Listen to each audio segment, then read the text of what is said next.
Here, in the backwaters of Munster, we watch as different breeds of debater gather in the medieval ruin known as UCC.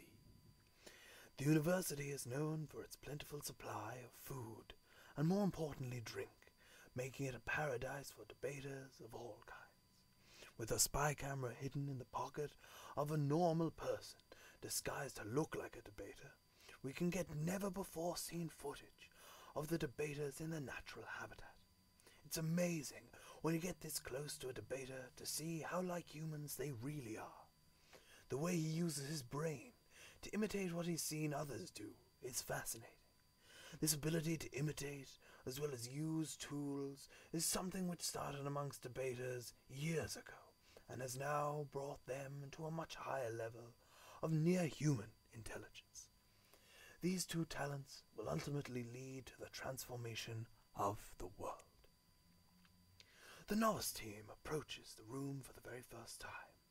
Watch as their eager anticipation is replaced with terror as they face their competition.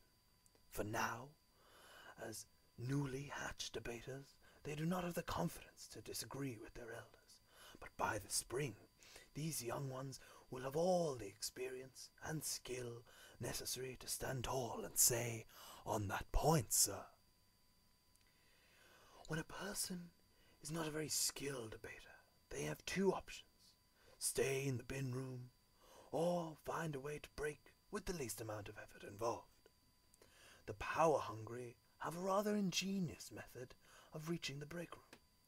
What better way for them to achieve victory than by sitting on the back of a more productive and talented debater?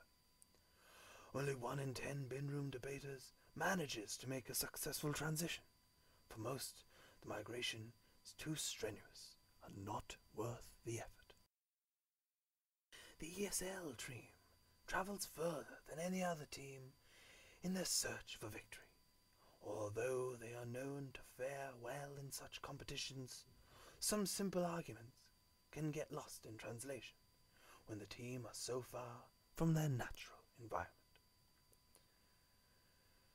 Why should this team come to such a bleak and inhospitable place? The break team cannot generate self-esteem internally as we can, and instead must get it from its surroundings. This team is hungry for victory and is not to be messed with. These debaters have the most sensitive nose of any mammal and can smell fear from miles away. They have a one-track mind which revolves around winning, and they survive on a diet of blood.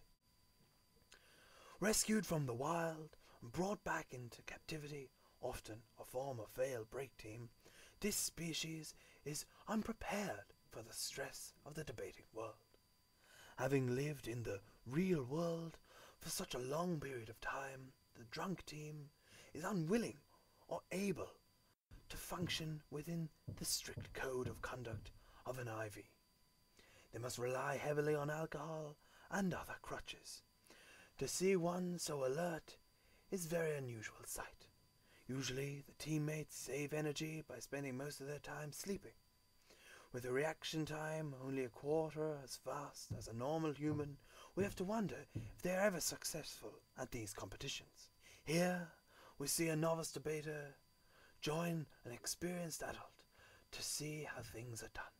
The pro's technique is to give the novice time to grow and develop. When it is the novice's turn to speak, we see that they haven't exactly got all the details right. It will be a year before it masters the skill. Bringing up the young is a full-time business, requiring a lot of labor by the pro. However, always the pro is secure in the knowledge that his own powers of persuasion, logic, will win him the first his pride demands.